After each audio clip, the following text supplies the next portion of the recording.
저 어린 계집이 별 2개 값을 하겠어? 여군 장성 따위가 이 부대에서 뭘 할 수 있겠어?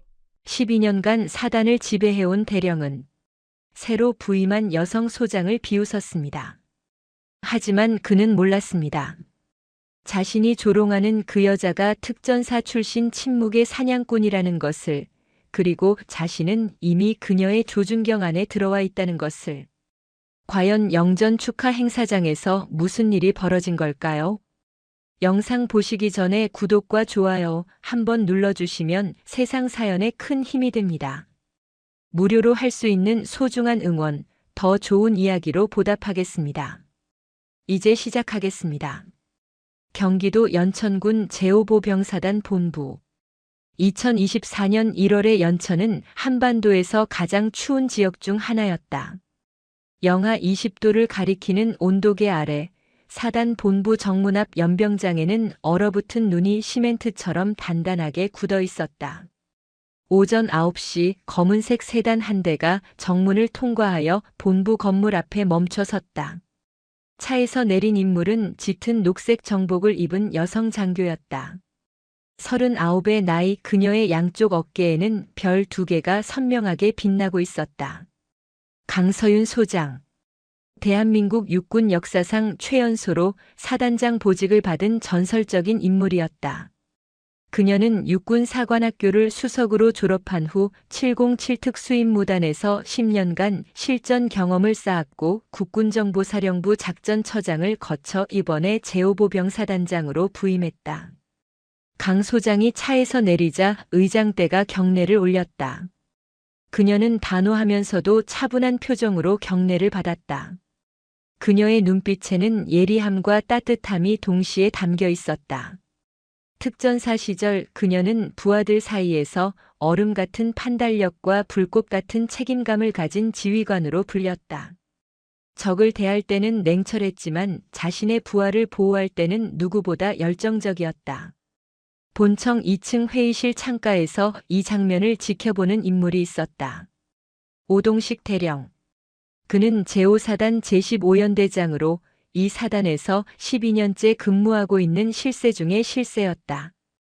오 대령은 창밖을 내려다보며 입가에 비웃음을 띄었다. 그의 옆에는 작전 참모 이승호 중령이 서 있었다. 저 여자가 우리 새 사단장이라는 거야? 오 대령의 목소리에는 노골적인 무시가 담겨 있었다. 이 중령은 조심스럽게 대답했다. 예, 연대장님. 강서윤 소장입니다. 육사수석의 특전사 출신이라고 합니다. 오 대령은 코웃음을 쳤다. 특전사 출신이면 뭐해? 사단 운영은 특공작전과는 차원이 다른 거야. 저 어린 여자가 별 2개 값을 제대로 할 수 있을 것 같아? 어차피 몇 년 있다가 영전에서 본청으로 갈 사람이야. 우리는 적당히 비위나 맞춰주면서 내 진급이나 챙기면 돼. 이승호 중령은 대답 대신 애매하게 고개만 끄덕였다. 그는 오 대령의 성격을 너무나 잘 알고 있었다. 오 대령은 겉으로는 모범적인 지휘관을 연기했지만 뒤에서는 온갖 비리를 저지르고 있었다. 사단 내 군수품 조달에서 리베이트를 받고 부하들의 공로를 가로채 자신의 업적으로 둔갑시키며 위험한 작전에 부하를 함부로 투입한 후 사고가 나면 책임을 회피하는 인물이었다. 오 대령이 이렇게까지 대담하게 비리를 저지를 수 있었던 이유는 그의 뒤에 더 큰 세력이 있었기 때문이었다. 바로 부사단장 박만호 준장이었다. 박 준장은 육사 동기들과 군 내부의 광범위한 인맥을 구축하고 있었고 오 대령은 그의 최측근으로 움직이며 각종 부정을 함께 저질렀다. 둘은 부대 운영비를 빼돌리고 장비 구매 과정에서 업체와 유착하여 수억 원대의 금품을 챙기고 있었다. 자, 이제 슬슬 환영식 준비나 해야겠어. 새 사단장님께 좋은 인상을 남겨야지. 오 대령은 여전히 비웃음을 머금은 채 회의실을 나섰다. 그는 강 소장을 그저 자신의 진급을 위한 징검다리 정도로 생각하고 있었다. 젊은 여성 장성이 이 척박하고 보수적인 최전방 사단에서 무엇을 할 수 있겠는가? 그는 그렇게 확신하고 있었다. 환영식이 열린 대회의실에는 사단의 주요 지휘관들이 모두 모였다. 박만호 준장을 비롯해 각 연대장, 여단장, 참모장 등 별과 무궁화로 가득한 방이었다. 강서윤 소장이 단상 위로 올라가자 모든 사람이 기립하여 경례했다. 강 소장은 차분하게 경례를 받은 후 마이크 앞에 섰다.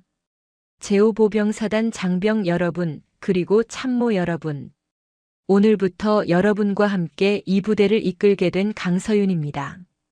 그녀의 목소리는 단호했지만 결코 높지 않았다. 오히려 낮고 안정적인 톤이었지만 그 안에는 흔들림 없는 확신이 담겨 있었다.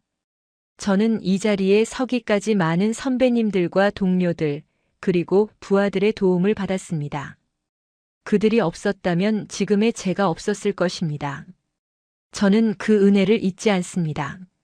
마찬가지로 저는 여러분 한 사람 한 사람의 희생과 헌신이 없다면 이 부대도 이 나라의 안보도 존재할 수 없다고 믿습니다. 강 소장은 잠시 말을 멈추고 회의실을 둘러보았다. 그녀의 시선이 오동식 대령에게 머물렀다. 오 대령은 겉으로는 공손한 표정을 짓고 있었지만 그의 눈빛 깊은 곳에는 교만함이 숨어 있었다. 강 소장은 그것을 놓치지 않았다. 군인의 명예는 계급장이 만드는 것이 아닙니다. 군인의 명예는 자신의 책임을 다하고 부하를 아끼며 국가에 헌신하는 마음에서 나옵니다. 저는 이 부대가 계급이 아니라 신뢰로 움직이는 조직이 되기를 바랍니다. 회의실에는 잠시 정적이 흘렀다. 일부 참모들은 고개를 끄덕였지만 오 대령과 박 준장은 무표정한 얼굴로 앉아 있었다. 그들은 이런 말을 수없이 들어왔다. 새로 부임하는 지휘관들은 모두 이런 이상적인 말을 했지만 결국 현실 앞에서 타협하거나 순환 보직으로 떠나갔다. 환영식이 끝난 후 강 소장은 사단장 집무실로 들어갔다. 넓은 책상 위에는 각종 보고서와 서류가 쌓여 있었다. 그녀는 창밖을 바라보았다.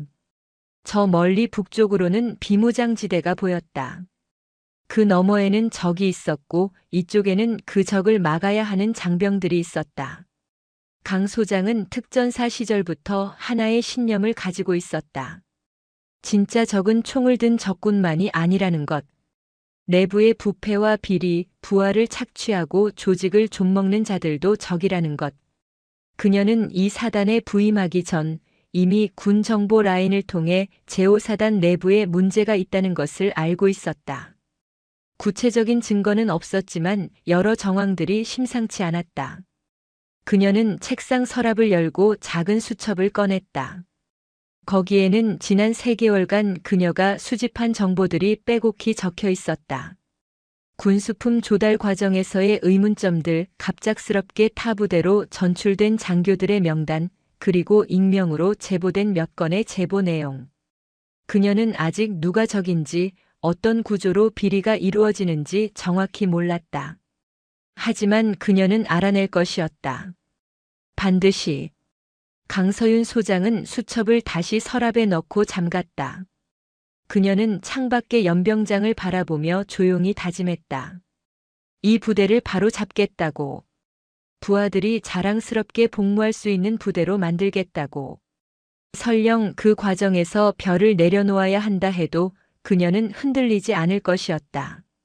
한편 오동식 대령은 자신의 연대장실로 돌아와 책상에 앉았다.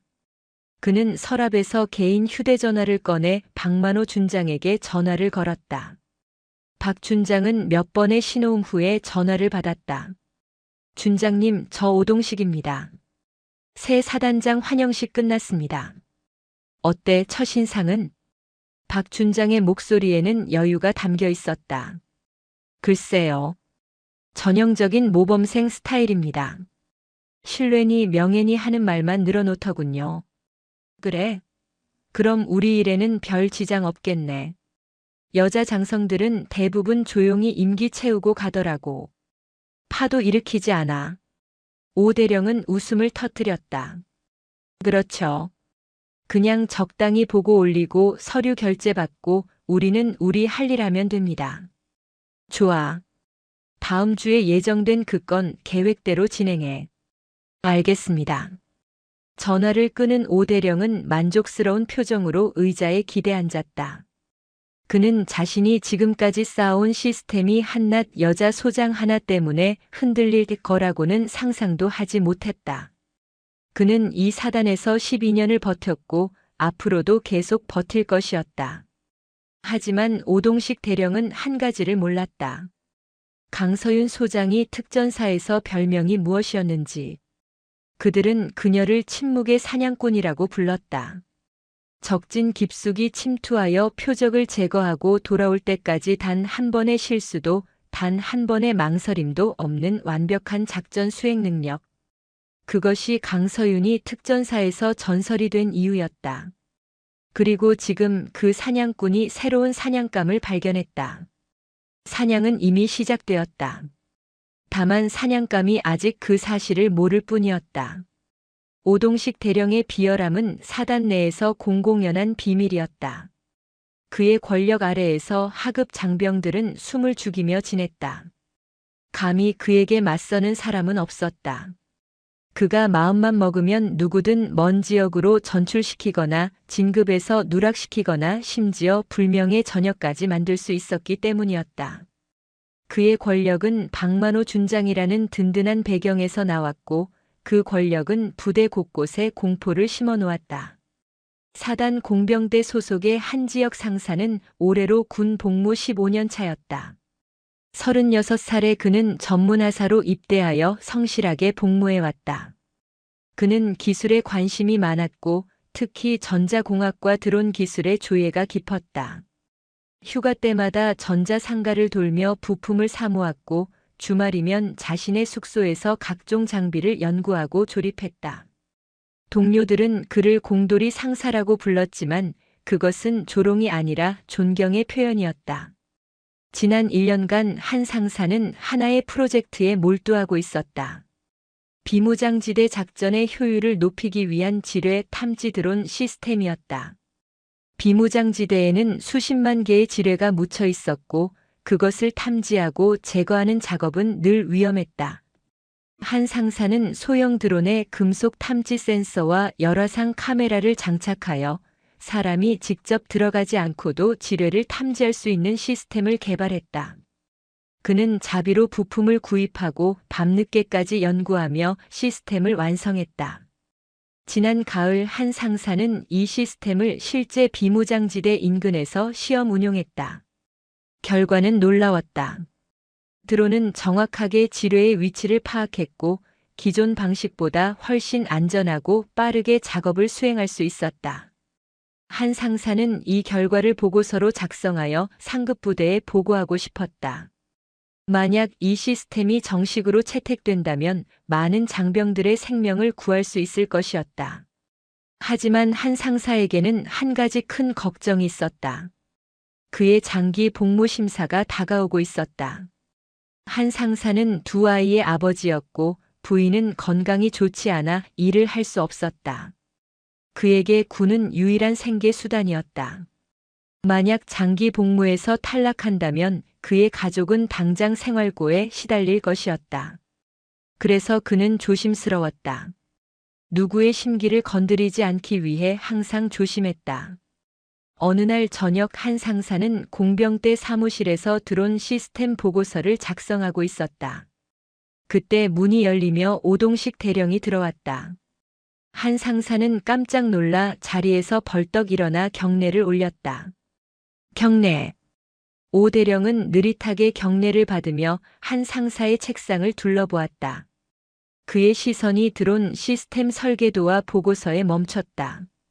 이게 뭔가? 예, 연대장님. 제가 개발한 지뢰 탐지 드론 시스템입니다. 비무장지대 작전에 활용하면 장병들의 안전을. 오 대령은 한 상사의 말을 끊고 보고서를 집어들었다. 그는 서류를 천천히 넘기며 읽었다.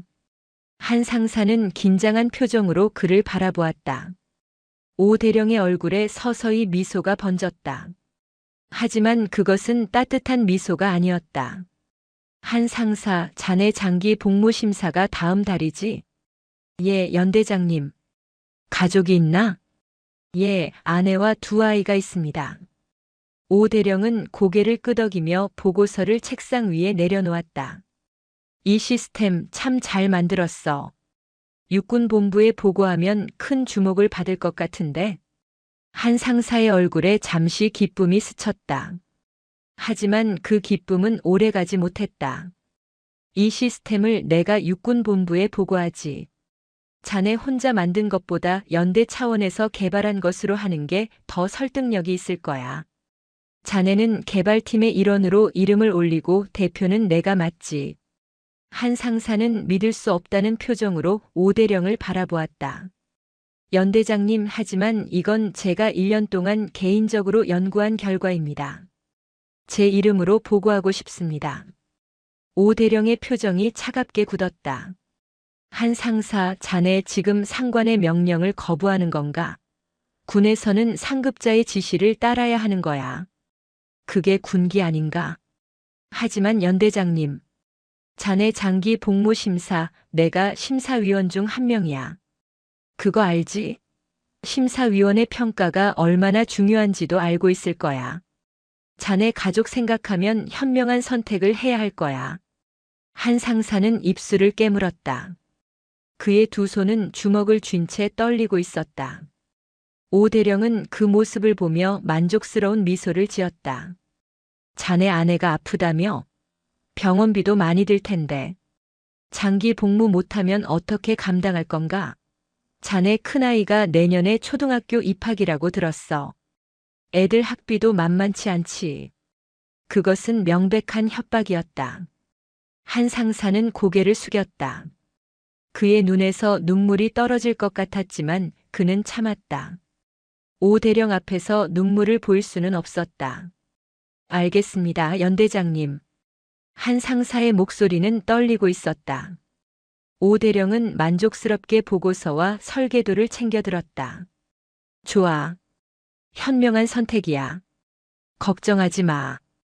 자네 장기 복무는 내가 잘 처리해 줄 테니까. 대신 이 일은 우리끼리만 아는 거야. 알겠지? 예, 연대장님. 오 대령이 사무실을 나간 후 한 상사는 그대로 주저앉았다. 그는 책상에 머리를 파묻고 눈물을 흘렸다. 1년간의 연구, 자신의 열정과 꿈, 그 모든 것이 한순간에 빼앗겼다. 하지만 그는 아무것도 할 수 없었다. 가족의 생계가 걸린 문제였다. 그날 밤 한 상사는 집에 돌아가 부인과 아이들의 얼굴을 보며 또다시 눈물을 삼켰다. 한 달 후 육군본부에서는 제5사단 제15연대의 혁신적인 지뢰 탐지 드론 시스템 개발 소식이 크게 보도되었다. 개발 책임자는 오동식 대령으로 기록되었고 한 지역 상사의 이름은 개발팀 일원 중 하나로 작은 글씨로 적혀 있을 뿐이었다. 오 대령은 이 공로로 육군 참모총장 표창을 받았다. 시상식 사진에는 환하게 웃고 있는 오 대령의 모습이 담겼다. 오 대령의 비열함은 여기서 그치지 않았다. 그의 또 다른 희생자는 이진우 상병이었다. 22의 이 상병은 제대를 3개월 앞두고 있는 일반 병사였다. 그는 성실하고 책임감 있는 병사였지만 그것이 오히려 화근이 되었다. 지난 11월의 어느 밤이었다. 오 대령은 갑작스럽게 야간 작전을 지시했다. 비무장지대 인근 철책 점검 임무였다. 그런데 문제는 그 구역이 지형이 험하고 위험하기로 유명한 곳이었다는 것이다. 게다가 그날은 안개가 짙게 끼어 시야가 극도로 제한된 상황이었다. 통상적으로는 날씨가 좋아질 때까지 대기하는 것이 원칙이었다. 하지만 오 대령은 강행을 지시했다. 그에게는 이유가 있었다. 다음 날 상급 부대의 감사가 예정되어 있었고 그는 자신의 부대가 야간 작전도 완벽하게 수행한다는 것을 보여주고 싶었던 것이다. 그것은 자신의 평가를 높이기 위한 것이었지 부대의 필요나 안전과는 무관한 결정이었다. 이 상병은 운전병으로 차량을 몰고 작전 지역으로 향했다. 안개는 점점 더 짙어졌고 헤드라이트 불빛조차 제대로 앞을 비추지 못했다. 이 상병은 극도로 긴장하며 운전대를 잡았다. 그때였다. 갑자기 도로 옆 경사면이 무너지며 차량이 2미터 아래로 굴러떨어졌다. 차량은 나무에 부딪혀 멈췄고 이 상병은 그 충격으로 정신을 잃었다. 병원으로 긴급 후송된 이 상병은 척추 손상 진단을 받았다. 의사는 하반신 마비가 올 수 있다고 경고했다. 다행히 즉각적인 수술로 최악의 상황은 면했지만 이 상병은 석 달 동안 병원에 누워 재활 치료를 받아야 했다. 그의 부모님은 농촌에서 농사를 지으며 어렵게 살아가는 분들이었다. 아들의 사고 소식을 듣고 달려온 그들은 병원에서 밤낮으로 간호하며 눈물을 흘렸다. 오대령은 사고 직후 이 상병이 입원한 병원을 찾아왔다. 하지만 그것은 위로를 위한 방문이 아니었다. 이 상병이 겨우 정신을 차리고 병상에 누워있을 때 오대령이 들어왔다. 이 상병은 힘겹게 경례를 올리려 했지만 몸이 움직이지 않았다. 연대장님. 오대령은 병상 옆에 서서 이 상병을 내려다보았다. 그의 눈빛은 차갑고 날카로웠다. 이 상병, 사고 보고서 작성해야 하는데 자네가 과속과 운전 미숙으로 사고를 낸 걸로 하지. 이 상병은 믿을 수 없다는 표정으로 오대령을 바라보았다. 연대장님, 그건 아닙니다. 그날 시야가 너무 안 좋았고 도로 상태도 위험했습니다. 제가 조심히 운전했는데도. 오대령은 차갑게 웃었다. 조심히 운전했으면 사고가 났겠나? 자네 운전 미숙이 명백해. 보고서는 그렇게 올라갈 거야. 자네가 다르게 진술하면 군사법정에 회부될 수도 있어. 군용 차량 파손죄로 말이야. 그러면 배상 책임도 물어야 하고. 하지만 연대장님. 오대령은 목소리를 낮추며 위협했다. 이 상병, 부모님이 농사 짓는다며? 연세도 많으시던데. 힘드시겠어. 만약 자네가 군사법정에 가서 유죄 판결받으면 부모님이 얼마나 충격받으시겠어? 시골에서 아들이 군사재판 받았다는 소문 나면 어떻게 사시겠나?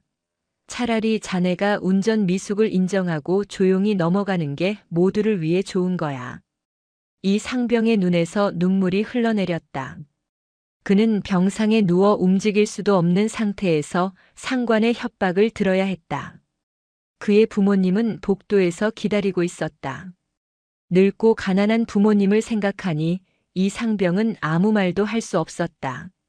알겠습니다, 연대장님. 제 운전 미숙이었습니다. 오대령은 만족스럽게 고개를 끄덕였다. 그래, 현명한 선택이야. 자네 치료는 부대에서 지원할 테니까 걱정 말고 치료나 잘 받아. 빨리 회복하길 바래. 오대령이 나간 후 이 상병은 병상에서 소리 없이 울었다. 그의 눈물은 베개를 적셨다. 복도에서는 그의 어머니가 기도하고 있었다. 아들이 무사히 걷게 해달라고, 다시 건강해지게 해달라고. 며칠 후 사고 보고서는 이진우 상병의 운전 미숙으로 결론이 났다. 오대령은 이 사건을 통해 자신의 책임을 완벽하게 회피했다. 상급 부대에는 안타까운 개인 과실 사고로 보고되었고 오대령의 무리한 작전 지시는 어디에도 기록되지 않았다. 한 지역 상사와 이진우 상병. 그들은 오동식 대령의 비열함에 짓밟힌 수많은 희생자 중 일부에 불과했다. 오 대령의 권력 아래에서 얼마나 많은 사람들이 억울함을 삼키며 고통받아야 했는지 아무도 몰랐다. 아니, 정확히는 아무도 나서서 말하지 못했다. 말하는 순간 더 큰 보복이 기다리고 있다는 것을 모두가 알고 있었기 때문이었다. 하지만 그들은 몰랐다.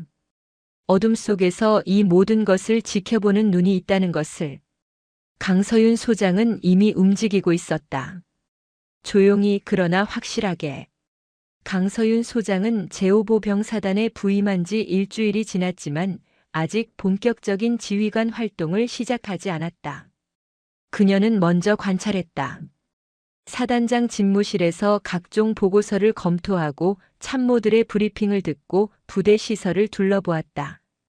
겉으로 보기에는 전형적인 신임 지휘관의 적응 기간처럼 보였다. 하지만 강 소장의 진짜 활동은 밤에 시작되었다. 부임 후 첫 주 금요일 밤 10시. 강 소장은 사단장 숙소에서 정복을 벗고 검은색 트레이닝복으로 갈아입었다. 그녀는 모자를 깊게 눌러쓰고 숙소를 나섰다. 경호병이 놀라며 다가왔다. 사단장님 어디 가십니까? 운동 좀 하고 올게요. 혼자 갈 테니 따라오지 마세요. 경호병은 난처한 표정을 지었지만 강 소장의 단호한 눈빛에 물러설 수밖에 없었다. 강 소장은 사단 본부를 나와 병영 지역으로 향했다. 그녀는 특전사 시절 익힌 은밀한 이동 기술을 활용하여 어둠 속에서 조용히 움직였다. CCTV의 사각지대를 파악하고 순찰 동선을 피하며 마치 그림자처럼 병영 곳곳을 누볐다. 강 소장의 목적은 명확했다. 공식 보고나 브리핑에서는 절대 들을 수 없는 진짜 이야기를 듣는 것이었다. 그녀는 병사들이 모여있는 휴게실 근처에 조용히 자리를 잡았다. 창문 밖 어둠 속에서 그녀는 안에서 나누는 대화를 들었다. 야, 너희 연대 이번에 장비 구매한다며? 또 이상한 업체 거치겠네. 맞아. 작년에도 그랬잖아. 엄청 비싼 가격에 사놓고 품질은 엉망이고. 그래도 누가 뭐라고 해. 연대장님이랑 준장님이 하시는 건데. 쉿, 조용히 해. 그런 얘기 하다 걸리면 우리만 죽어. 강 소장은 고개를 끄덕였다. 장병들 사이에서도 이미 소문이 퍼져 있었다. 하지만 아무도 공식적으로 제보하지 못하고 있었다. 두려움 때문이었다. 강 소장은 다른 장소로 이동했다.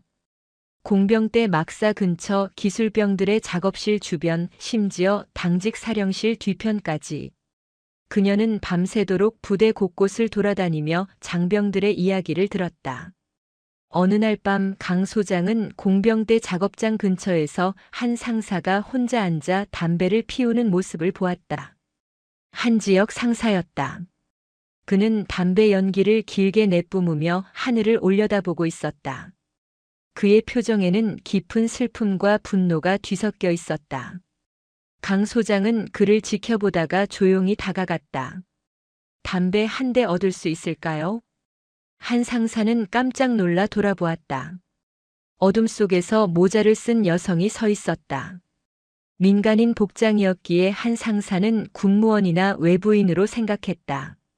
아, 예. 여기요. 강 소장은 담배를 받아 입에 물었지만 불을 붙이지 않았다. 그녀는 담배를 손가락 사이에 끼운 채 한 상사 옆에 앉았다. 밤에 혼자 나와 계시네요. 무슨 고민 있으세요? 한 상사는 잠시 망설이다가 대답했다. 그냥 답답해서요. 요즘 좀 힘든 일이 있어서. 무슨 일인데요? 저한테 말해보세요. 전 그냥 지나가는 사람이에요. 한 상사는 옆의 인물을 바라보았다. 어둠 속이라 얼굴은 잘 보이지 않았지만 목소리에서 진심이 느껴졌다. 그리고 무엇보다 그는 지금 너무 억울하고 화가 나서 누군가에게 말하고 싶었다. 설령 그 사람이 낯선 사람이라도. 제가 1년 동안 연구한 게 있었어요. 지뢰 탐지 드론 시스템이요. 밤낮으로 연구해서 겨우 완성했는데 그게 누군가한테 빼앗겼어요. 그 사람 이름으로 본부에 보고되고 그 사람이 표창까지 받았어요. 전 그냥 개발팀 일원으로 작은 글씨로 이름만 올라갔고요. 그런 일이 있었군요. 신고는 안 하셨어요? 한 상사는 쓰게 웃었다. 신고요? 그 사람이 제 장기 복무를 쥐고 있는데요. 제 처자식 먹여 살릴 방법이 군밖에 없는데 어떻게 신고를 해요? 그냥 참고 사는 거죠. 이게 군대니까요. 강 소장은 조용히 들었다. 그녀는 담배를 내려놓고 일어섰다. 힘내세요. 언젠가는 정의가 이길 거예요. 정의요? 이 세상에 정의 같은 건 없어요. 강 소장은 대답하지 않고 어둠 속으로 사라졌다. 한 상사는 이상한 사람이었다고 생각하며 다시 담배를 피웠다. 그는 방금 자신과 대화한 사람이 사단장이라는 것을 꿈에도 몰랐다. 며칠 후 강 소장의 책상 위에 봉투 하나가 놓여 있었다. 사단장 집무실 우편함에 익명으로 투입된 것이었다. 봉투에는 사단장님께라고만 적혀 있었고 발신인 정보는 없었다. 강 소장은 봉투를 열었다. 안에는 몇 장의 서류와 USB가 들어 있었다. 서류는 한 지역 상사의 드론 개발 연구 노트 사본이었다. 날짜와 시간이 상세히 기록되어 있었고 그의 필적으로 가득했다. 개발 과정, 시험 결과, 개선 사항이 빼곡히 적혀 있었다. 그리고 마지막 장에는 이 연구가 많은 장병들의 생명을 구하는데 도움이 되기를 바랍니다라는 문구가 적혀 있었다. 날짜는 오 대령이 보고서를 가져가기 일주일 전이었다. USB에는 더 충격적인 내용이 담겨 있었다. 이진우 상병의 사고 당일 블랙박스 영상이었다. 영상에는 짙은 안개 속에서 조심스럽게 운전하는 이 상병의 모습이 담겨 있었다. 그는 매우 천천히 조심스럽게 운전하고 있었다. 그리고 갑자기 도로 옆 경사면이 무너지며 차량이 굴러떨어지는 장면이 기록되어 있었다. 이것은 명백히 운전 미숙이 아니라 도로 붕괴 사고였다. 봉투 안에는 짧은 쪽지도 하나 들어 있었다. 사단장님, 이 부대에는 정의가 필요합니다. 부디 이 증거들이 진실을 밝히는데 도움이 되기를 바랍니다. 필체를 보아 하급 부사관이나 병사가 쓴 것으로 보였다. 누군가 용기를 내어 제보한 것이었다. 강 소장은 서류와 USB를 책상 서랍에 조심스럽게 넣고 잠갔다. 이제 두 개의 사건에 대한 증거를 확보했다. 하지만 이것만으로는 부족했다. 그녀는 더 큰 그림을 보고 있었다. 한 상사와 이 상병의 사건은 빙산의 일각이었다. 진짜 문제는 조직적인 비리였다. 강 소장은 사단 감찰 참모를 불렀다. 김태훈 중령이었다. 그는 42살의 베테랑 참모로 정직하고 원칙적인 성격으로 알려져 있었다. 하지만 그는 지금까지 제대로 된 감찰 활동을 하지 못하고 있었다. 박만호 준장과 오동식 대령의 눈치를 봐야 했기 때문이었다. 김중령 앉으세요. 예, 사단장님. 강 소장은 창밖을 바라보며 조용히 말했다. 김중령은 이 사단에 몇 년째 근무하고 있나요? 3년째입니다, 사단장님. 그동안 감찰 활동을 하면서 이상한 점을 발견한 적 없나요? 김중령은 잠시 침묵했다. 강 소장은 그를 돌아보며 눈을 마주쳤다. 솔직하게 말해주세요. 저는 진실이 알고 싶습니다. 김중령은 고민하다가 조심스럽게 입을 열었다. 사단장님, 솔직히 말씀드리면 의심되는 부분들이 있었습니다.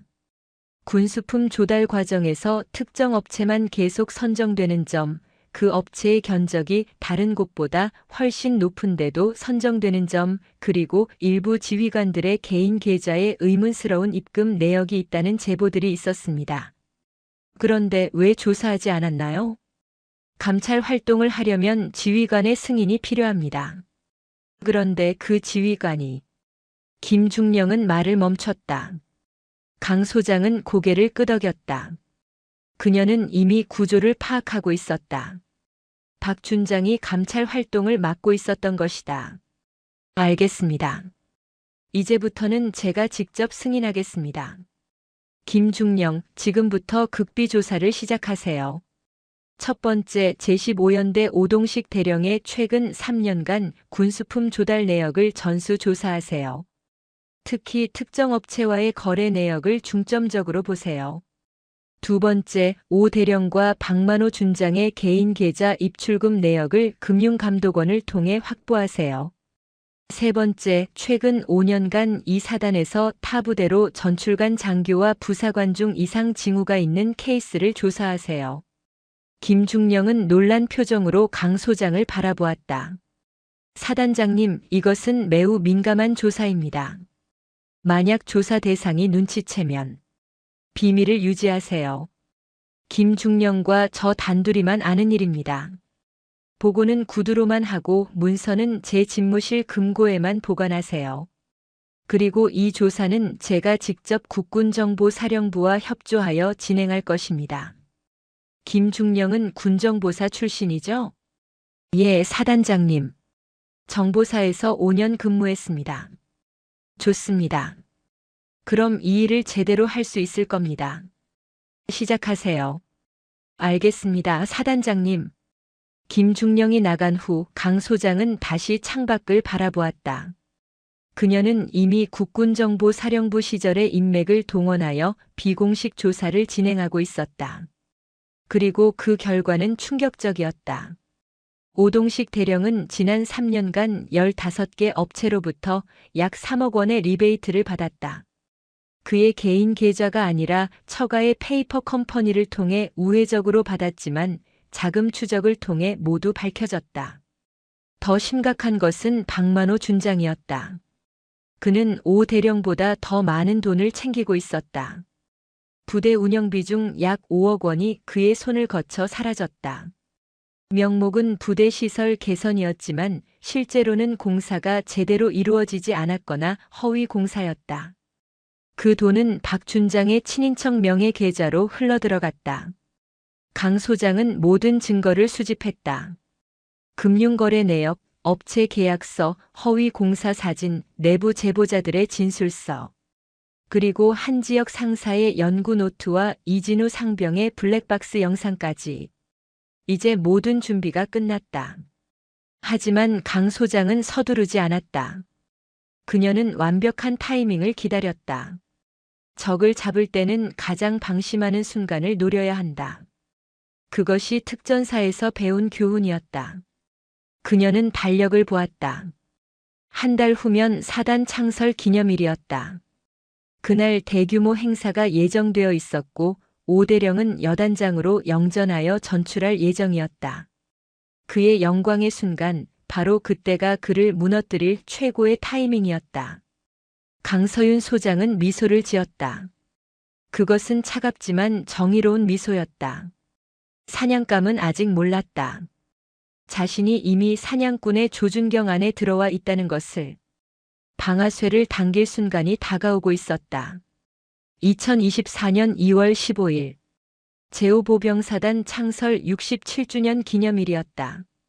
사단 본부 대강당에는 이른 아침부터 장병들이 모여들기 시작했다. 오늘은 단순한 창설 기념일이 아니었다. 제15연대장 오동식 대령의 제8여단장 영전 축하 행사도 함께 열리는 날이었다. 오 대령에게는 인생에서 가장 영광스러운 날이 될 예정이었다. 대강당은 1000여 명이 들어갈 수 있는 규모였고 오늘은 사단 전체 주요 간부들과 병사 대표들로 가득 찼다. 무대 위에는 태극기와 사단기가 나란히 세워져 있었고 대형 스크린이 설치되어 있었다. 단상에는 VIP석이 마련되었고 각 연대장과 참모장 그리고 박만호 준장이 자리했다. 강서윤 소장은 아직 도착하지 않았다. 오동식 대령은 오늘 아침 일찍부터 준비에 여념이 없었다. 그는 정복을 꼼꼼히 다림질하고 양 어깨에 무궁화 3개가 제대로 부착되었는지 거울 앞에서 몇 번이고 확인했다. 그의 가슴에는 수십 개의 약장이 빛나고 있었다. 그중 절반은 그가 직접 공을 세워받은 것이 아니었지만 그런 것은 중요하지 않았다. 중요한 것은 그가 오늘 여단장으로 승진한다는 사실이었다. 여보, 오늘 정말 멋져 보여요. 오 대령의 부인이 옆에서 말했다. 그녀는 남편이 여단장이 되면 자신도 장성 부인들의 모임에 참여할 수 있다는 생각에 들떠 있었다. 당연하지. 오늘부터 난 여단장이야. 곧 준장 진급도 코앞이고. 오 대령은 자신만만하게 말했다. 그는 박만호 준장에게 전화를 걸었다. 준장님, 오늘 잘 부탁드립니다. 그래, 오늘은 자네 날이야. 마음껏 누려. 내가 육군 참모 차장님께도 자네 이야기 많이 했어. 곧 좋은 소식 있을 거야. 전화를 끄는 오 대령은 흐뭇하게 웃었다. 모든 것이 완벽했다. 그는 12년간 이 사단에서 쌓아온 인맥과 권력을 바탕으로 이제 더 높은 곳으로 올라갈 것이었다. 한 지역 상사에게서 빼앗은 드론 시스템 공로도 그의 이력서를 빛내주었다. 모든 것이 계획대로였다. 오전 10시 행사가 시작되었다. 사회자의 안내에 따라 전원이 기립했다. 그리고 강서윤 소장이 입장했다. 그녀는 정복을 입고 단정한 모습으로 단상에 올랐다. 양 어깨에 별 2개가 조명을 받아 반짝였다. 전원이 경례를 올렸고 강 소장은 차분하게 경례를 받았다. 제5보병사단 장병 여러분, 오늘은 우리 사단의 67번째 생일입니다. 67년 전 이 사단은 국가를 지키기 위해 창설되었습니다. 그 이후로 수많은 선배님들이 이 땅을 지켰고 지금 우리가 그 전통을 이어가고 있습니다. 강 소장의 목소리는 차분했지만 힘이 있었다. 그녀는 잠시 말을 멈추고 청중들을 둘러보았다. 군인의 명예는 무엇으로 만들어질까요? 계급장으로 만들어질까요? 포상으로 만들어질까요? 아닙니다. 군인의 명예는 자신의 책임을 다하고 부하를 아끼며 정직하게 복무할 때 만들어집니다. 오동식 대령은 단상 앞쪽에 앉아 고개를 끄덕이며 듣고 있었다. 그는 곧 자신의 이름이 호명되고 여단장 임명장이 수여될 것이라고 생각했다. 그의 가슴은 기대감으로 두근거렸다. 오늘 우리는 한 가지 중요한 일을 해야 합니다. 바로 정의를 세우는 일입니다. 강 소장의 목소리 톤이 조금 변했다. 오 대령은 고개를 갸우뚱했다. 이상한 전개였다. 강 소장은 단상 옆에 참모에게 신호를 보냈다. 참모가 노트북을 조작하자 대형 스크린에 영상이 떴다. 여러분, 이제부터 보여드릴 영상을 주의 깊게 봐주시기 바랍니다. 스크린의 첫 번째 영상이 재생되었다. 공병대 사무실이었다. CCTV 영상으로 보였다. 화면에는 오동식 대령과 한 지역 상사가 대화하고 있었다. 오 대령의 목소리가 강당 전체에 울려 퍼졌다. 이 시스템을 내가 육군본부에 보고하지. 자네 혼자 만든 것보다 연대 차원에서 개발한 것으로 하는 게 더 설득력이 있을 거야. 자네는 개발팀의 일원으로 이름을 올리고 대표는 내가 맡지. 연대장님, 하지만 이건 제가 1년 동안 개인적으로 연구한 결과입니다. 한 상사, 자네 지금 상관의 명령을 거부하는 건가? 자네 장기 복무 심사, 내가 심사위원 중 한 명이야. 자네 가족 생각하면 현명한 선택을 해야 할 거야. 강당은 순식간에 정적에 휩싸였다. 모든 사람들이 스크린을 응시했다. 오 대령의 얼굴은 창백해졌다. 그는 자리에서 일어서려 했지만 다리에 힘이 들어가지 않았다. 스크린의 두 번째 영상이 재생되었다. 병원 병실이었다. 침대에 누워있는 이진우 상병과 그 옆에 서 있는 오동식 대령의 모습이었다. 이것도 병원 CCTV 영상이었다. 이 상병, 사고 보고서 작성해야 하는데 자네가 과속과 운전 미숙으로 사고를 낸 걸로 하지. 연대장님, 그건 아닙니다.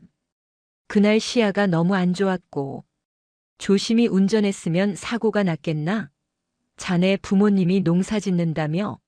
시골에서 아들이 군사재판 받았다는 소문 나면 어떻게 사시겠나? 영상이 끝나자 강당에는 숨소리조차 들리지 않았다. 천여 명의 장병들이 충격에 휩싸여 있었다.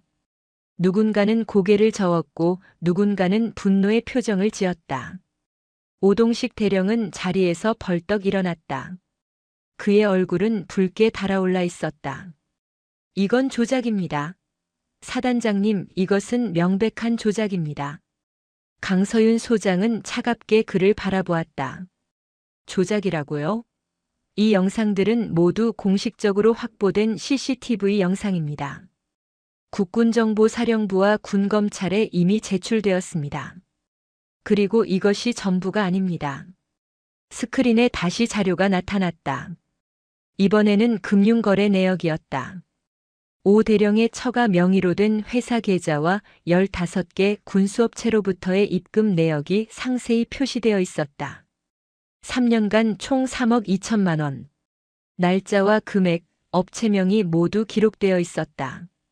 오동식 대령, 당신은 지난 3년간 군수품 조달 과정에서 업체로부터 리베이트 3억 2천만 원을 받았습니다. 당신은 부하의 연구 성과를 가로챘습니다. 당신은 부하를 위험한 작전에 투입하고 사고가 나자 책임을 전가했습니다. 강 소장은 단상에서 내려와 오대령 앞으로 걸어갔다. 그녀의 눈빛은 얼음처럼 차갑고 날카로웠다. 군인은 명예를 먹고 삽니다. 하지만 당신은 부하들의 피와 땀을 빨아먹었습니다. 당신은 군복을 입을 자격이 없습니다. 오대령은 뒤로 비틀거렸다. 그는 주위를 둘러보았다. 동료들의 시선은 차갑고 경멸적이었다. 박만호 준장은 고개를 돌려 그를 보지 않으려 했다. 오대령은 마지막 발악을 했다. 사단장님, 이것은 음모입니다. 저를 제거하려는 음모라고요.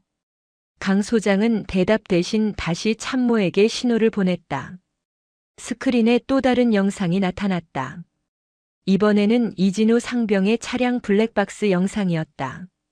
짙은 안개 속에서 조심스럽게 운전하는 이 상병의 모습, 그리고 갑자기 무너지는 도로 굴러떨어지는 차량. 그것은 명백히 도로 붕괴 사고였지 운전 미숙이 아니었다. 당신은 부하에게 위험한 작전을 강행하도록 지시했고 사고가 나자 모든 책임을 그에게 떠넘겼습니다. 당신은 병상에 누워있는 부하를 협박했습니다. 오대령은 더 이상 말할 수 없었다. 그는 그대로 주저앉았다. 그의 양손은 떨리고 있었다. 12년간 쌓아온 모든 것이 무너지는 순간이었다. 강 소장은 단상으로 돌아갔다. 그녀는 마이크를 통해 말했다. 오늘 우리는 정의를 세웁니다. 계급이 높다고 해서 오래 근무했다고 해서 인맥이 있다고 해서 부정을 저지를 수 있는 것이 아닙니다. 우리는 군인입니다. 군인은 명예를 지켜야 합니다. 그 순간 대강당 뒤편에서 헌병대가 들어왔다. 헌병대장인 신동욱 중령이 앞장서고 6명의 헌병이 뒤를 따랐다. 그들은 단상 앞으로 행진했다. 오 대령은 그들을 보며 절망적인 표정을 지었다.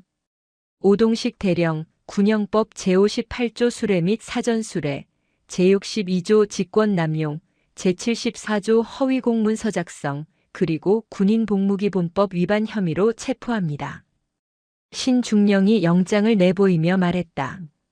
2명의 헌병이 오대령의 양쪽 팔을 잡았다. 오대령은 저항하려 했지만 소용없었다. 수갑이 그의 손목에 채워졌다. 그는 범죄자가 되었다. 사단장님, 저는 억울합니다. 저만 이런 게 아닙니다. 다른 사람들도. 오대령은 소리쳤다. 하지만 헌병들은 그를 강당 밖으로 끌고 나갔다. 그의 부인은 앞줄에 앉아 있다가 그 모습을 보고 눈물을 흘렸다. 하지만 누구도 그녀를 위로하지 않았다. 강당에는 다시 정적이 흘렀다. 강서윤 소장은 청중들을 바라보았다. 오동식 대령의 사건은 끝이 아닙니다. 이것은 시작입니다. 이 부대에는 아직 밝혀야 할 진실이 더 있습니다. 그녀의 시선이 박만호 준장에게 향했다. 박 준장의 얼굴은 창백해져 있었다. 그는 자리에서 일어나려 했지만 강 소장이 손을 들어 그를 제지했다. 박만호 준장, 자리에 앉아 계십시오. 곧 준장님 차례입니다. 박 준장은 그대로 얼어붙었다.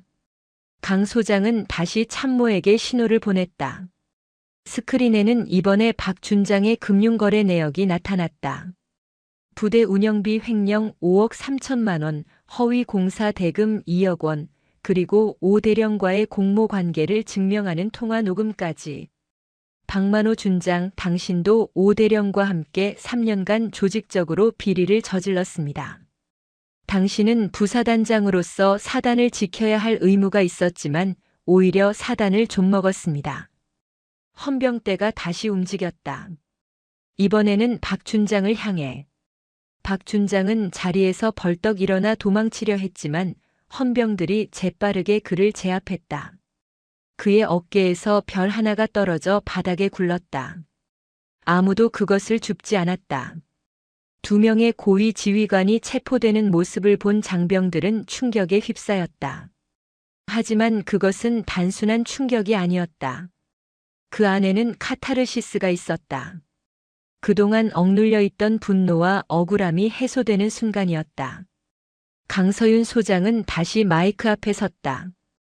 제5보 병사단 장병 여러분, 오늘부터 이 부대는 새롭게 시작합니다.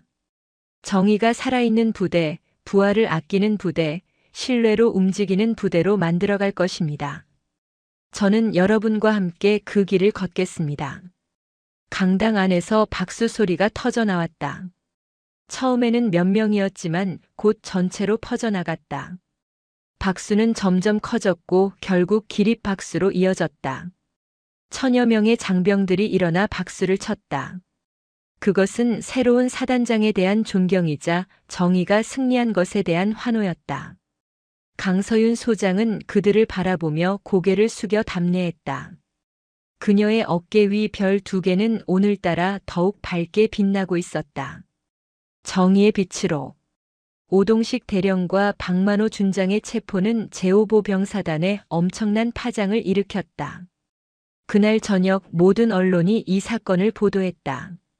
최전방 사단 고위 지휘관 비리 적발, 여성 소장의 과감한 정의 구현, 군 내부 부패 척결의 신호탄. 뉴스는 연일 이 사건을 다뤘고 강서윤 소장의 이름은 전국에 알려졌다. 하지만 강 소장은 언론의 관심을 반기지 않았다. 그녀는 모든 인터뷰 요청을 거절하고 부대 재건에만 집중했다. 그녀에게 중요한 것은 명성이 아니라 실질적인 변화였다. 오 대령과 박 준장의 체포는 끝이 아니라 시작이었다. 그들이 남긴 상처를 치유하고 무너진 신뢰를 회복하는 것이 진짜 과제였다. 체포 다음 날 강 소장은 긴급 간부 회의를 소집했다. 남아있는 연대장들과 참모장들이 모두 모였다. 회의실의 분위기는 무겁고 긴장되어 있었다. 모두가 앞으로 무슨 일이 벌어질지 불안해하고 있었다. 강 소장은 단상에 서서 그들을 바라보았다. 어제 우리는 힘든 결정을 내렸습니다. 하지만 그것은 필요한 일이었습니다. 이제부터 이 사단은 완전히 달라질 것입니다. 그녀는 준비해온 서류를 펼쳤다. 첫째, 모든 군수품 조달 과정을 전면 재검토합니다. 기존 계약은 모두 감사를 받을 것이고 의심스러운 계약은 취소됩니다. 둘째, 인사관리 시스템을 투명화합니다. 장기 복무 심사, 진급 심사, 보직 이동 모든 과정에서 투명성을 확보하겠습니다. 셋째, 감찰 체계를 강화합니다. 앞으로 감찰실은 사단장에게 직보하며 어떤 압력도 받지 않습니다. 그녀는 잠시 말을 멈추고 간부들을 둘러보았다. 그리고 가장 중요한 것, 익명 제보 시스템을 도입합니다. 모든 장병이 부당한 일을 당하거나 목격했을 때 안전하게 제보할 수 있는 시스템입니다. 제보자의 신원은 철저히 보호됩니다. 회의실에 있던 간부들은 고개를 끄덕였다. 일부는 불편한 표정을 지었지만 감히 반대 의견을 낼 수는 없었다. 강 소장의 눈빛은 단호했고 그녀의 결의는 확고했다. 회의가 끝난 후 강 소장은 한 지역 상사를 사단장 집무실로 불렀다. 한 상사는 긴장한 표정으로 집무실 문을 두드렸다. 들어오세요. 한 상사가 들어가 경례를 올렸다. 강 소장은 자리에서 일어나 그에게 다가갔다. 한 지역 상사 앉으세요. 예, 사단장님. 강 소장은 그 앞에 앉으며 부드럽게 말했다. 상사님, 그동안 많이 힘드셨죠? 한 상사는 대답하지 못했다. 그의 눈에 눈물이 맺혔다. 지난 몇 달간의 억울함과 분노, 그리고 어제 목격한 정의의 시련. 그 모든 감정이 한꺼번에 밀려왔다. 사단장님 감사합니다. 정말 감사합니다. 강 소장은 고개를 저었다. 감사할 것 없습니다. 당연한 일을 한 것뿐입니다. 그리고 이제 상사님의 드론 시스템을 제대로 인정받아야 합니다. 강 소장은 서류 한 뭉치를 꺼내 한 상사에게 건넸다. 이 시스템을 육군본부에 정식으로 재등록했습니다. 개발자는 한지역 상사. 이제 이것은 상사님의 업적으로 공식 기록됩니다. 그리고 다음 주에 육군 참모총장님이 직접 이 부대를 방문하십니다. 상사님께 표창을 수여하시기 위해서입니다. 한 상사는 믿을 수 없다는 표정으로 서류를 바라보았다. 그의 이름이 큰 글씨로 적혀 있었다. 지뢰 탐지 드론 시스템 개발자 한지역 상사. 그는 서류를 가슴에 안으며 눈물을 흘렸다. 사단장님, 저 어떻게 감사를 드려야 할지. 최고의 감사는 계속 연구하는 겁니다. 상사님의 기술이 더 많은 장병들을 지킬 수 있도록 말입니다. 그리고 상사님의 장기 복무는 이미 승인되었습니다. 앞으로도 이 부대에서 계속 근무해 주시기 바랍니다. 한 상사는 자리에서 일어나 깊게 경례를 올렸다. 강 소장도 일어나 경례로 답했다. 한 상사가 집무실을 나간 후 강 소장은 창밖을 바라보며 미소를 지었다. 이것이 진짜 정의였다. 단순히 악을 처벌하는 것이 아니라 피해자를 회복시키는 것. 다음으로 강 소장은 이진우 상병의 상황을 점검했다. 이 상병은 여전히 국군 수도병원에서 재활 치료를 받고 있었다. 강 소장은 직접 병원을 방문했다. 그녀가 병실 문을 열고 들어가자 침대에 앉아있던 이 상병은 깜짝 놀라 경례를 올리려 했다. 편히 계세요, 이 상병. 강 소장은 그를 제지하고 옆에 앉았다. 이 상병의 부모님도 병실에 있었다. 그들은 사단장이 직접 방문한 것에 놀라 어쩔 줄 몰라 했다. 이 상병, 몸 상태는 어떤가요? 예, 사단장님. 많이 좋아졌습니다.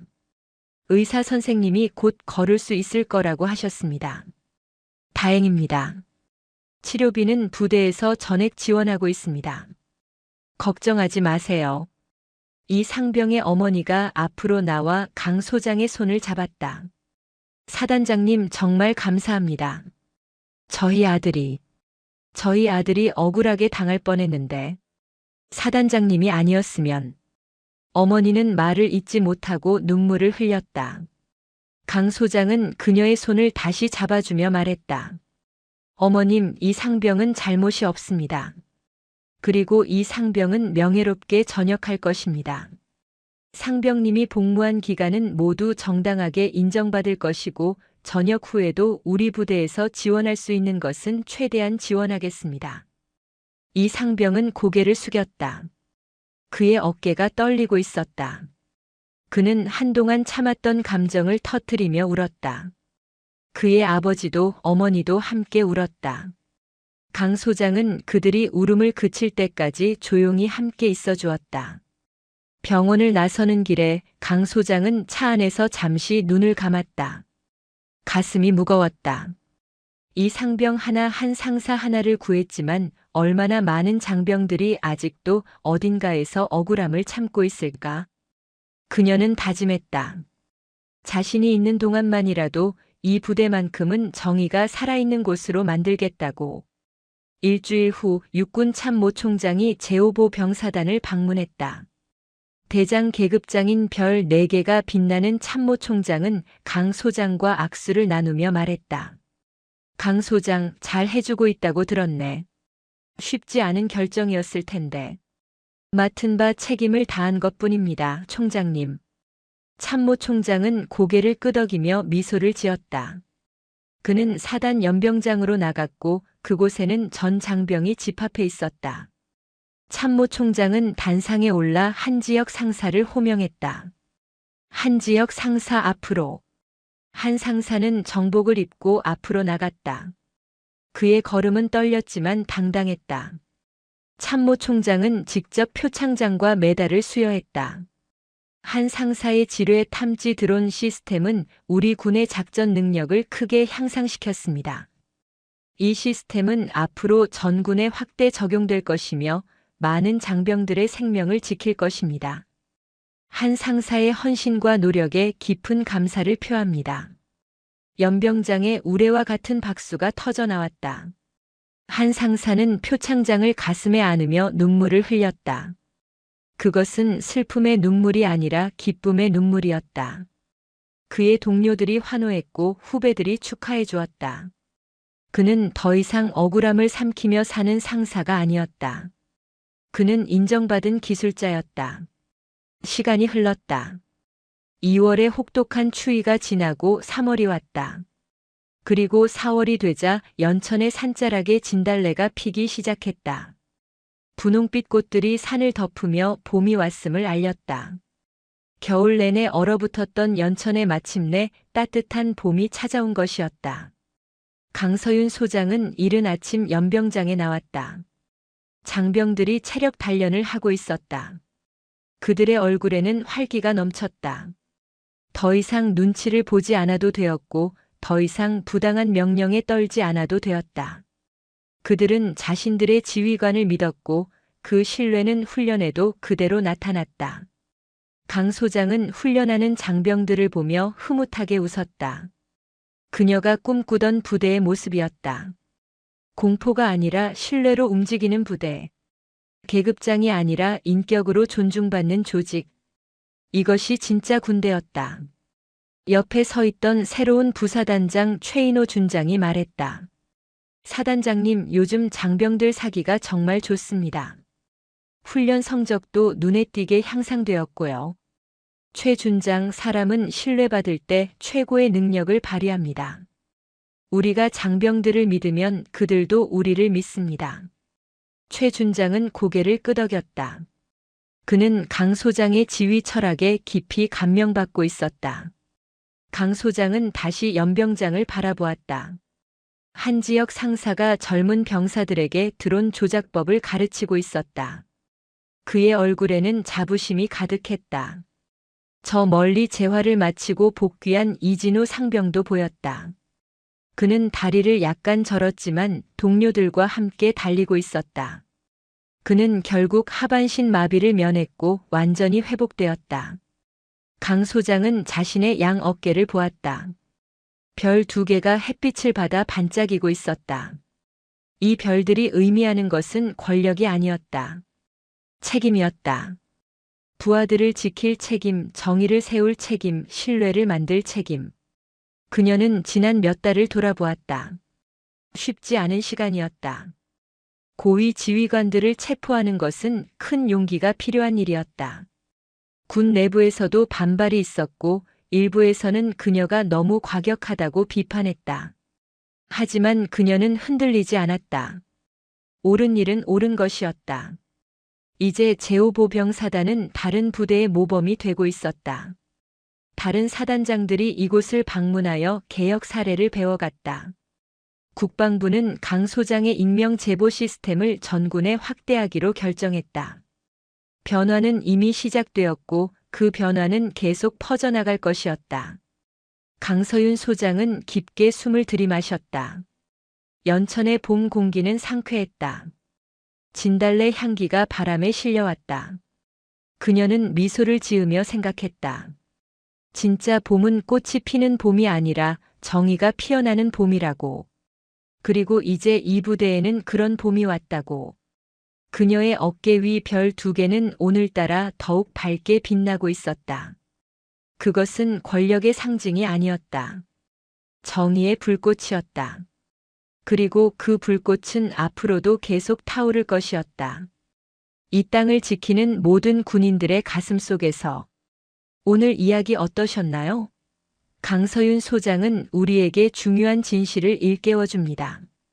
진정한 용기란 높은 자리에 오르는 것이 아니라 그 자리에서 옳은 일을 하는 것입니다.